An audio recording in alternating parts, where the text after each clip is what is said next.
안녕하세요. 대한민국 주간사 기준입니다. 요즘 신축 아파트를 보시면은요, 난간이 철제가 아니라 유리로 된 곳이 정말 많이 있습니다.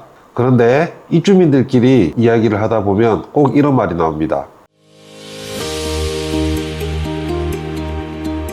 예쁘긴 한데 이거 안전한 거 맞나? 애 있으면 좀 불안할 것 같은데. 그래서 오늘은 유리 난간이 왜 기본처럼 들어오게 됐는지, 그리고 어디까지 장점이고 어디서부터 단점인지 현실적으로 이야기해 보겠습니다. 유리 난간이 정확히 뭐냐?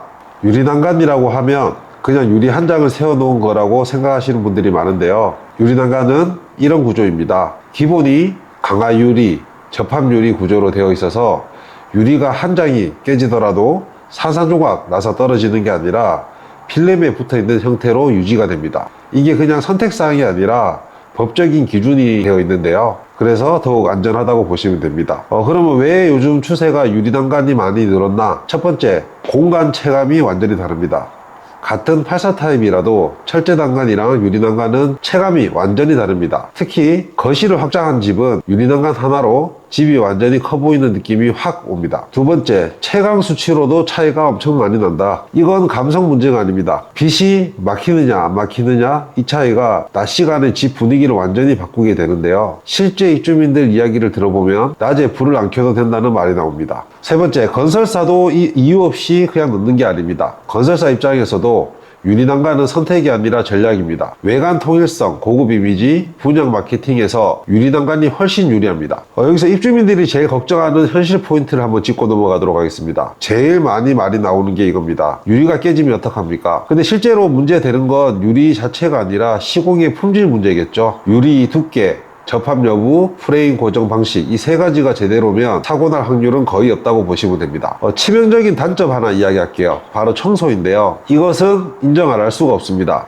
철제 난간은 더러워져도 티가 잘 안 나는 경우가 많습니다. 하지만 유리는 바로 눈에 보이죠. 그래서 청소가 귀찮다, 관리가 어렵다, 이 말이 항상 붙는 게 유리 난간입니다. 그리고 사생활 보호, 아랫동에서 우리 집이 보인다, 옆에서 보인다, 이런 문제들이 많이 있습니다. 그래서 요즘은 하부 불투명 처리를 해서 반투명 유리 디자인으로 시공을 많이 하고 있습니다. 이런 식으로 보완을 많이 하고 있고요. 제가 주관사 입장에서 보면은 유리 난간 논쟁의 핵심은 바로 이거라 봅니다. 유리 난간이 좋다 나쁘다가 아니라 어떤 사양이냐입니다. 유리 두께가 몇이나 되는지, 그리고 접합 구조인지, 프레임 고정이 어떻게 되느냐, 시공 마감이 어떻게 되느냐에 따라서 등급 차이가 납니다. 무조건 가격만 보는 게 이득이 아니라는 것을 꼭 말씀드리고 싶습니다. 요즘 건설사에서도 유상 옵션으로 유리 난간을 많이 넣고 있는데요, 제가 생각했을 때는 가장 추천하는 방식입니다. 철제 난간을 되어 있을 경우에 철거 비용도 많이 들어가고 인허가 비용도 많이 들어갑니다. 보통 단지 내에서 유상 옵션을 하는 경우는 80만 원에서 100만 원 정도로 가격을 책정하고 있더라고요. 두 번째, 건설사 요청 시, 이게 제일 이상적이지만 제일 어렵기도 합니다. 입주 예정자 협의회 분들이 우리 아파트 업그레이드 내용으로 올리는 내용인데요, 건설사에서 보통 80% 이상 동의율을 요구를 합니다. 사람마다 취향이 다르다 보니 여기서 막히는 겁니다. 그래서 사전 위임이 중요합니다. 분양 단계에서 여러분들이 위임장을 받고 계신데 유리 난간 업그레이드 내용도 같이 받으시면 더 수월할 거예요. 지금까지 유리 난간을 업그레이드를 받은 단지들을 보면은요, 지금 돌아봐서 어떤 게 가장 힘들었냐고 물어보면 동의율을 받는 게 제일 힘들었다고 얘기를 해요. 건설사 입장에서도 골든타임에 저희가 협상이 잘 돼서 유리 난간을 업그레이드를 받더라도 건설사 입장은 이거예요. 단 한 명이라도 컴플레인이 걸리게 되면 원상복구를 해야 됩니다. 왜냐면 모델하우스에서 우리가 분양을 최초 받았을 때 철제 유리 난간이었는데, 유리 난간이 업그레이드 되었을 때 한두 명이라도 컴플레인을 걸게 되면 다시 원상복구를 해줘야 되거든요. 그래서 건설사 입장에서는 입주 예정자 여러분들께 동의율을 80% 정도를 받아오라고 요청을 하세요. 그러면은 이거 공짜로 유리 난간을 해주는데 누가 80%를 안 써주겠어, 이렇게 생각을 많이 하시는데요, 우리한테는 치명적인 단점이 있죠. 시공사, 시행사처럼 100%의 입주민들의 정보를 들고 있지 않아요. 카페,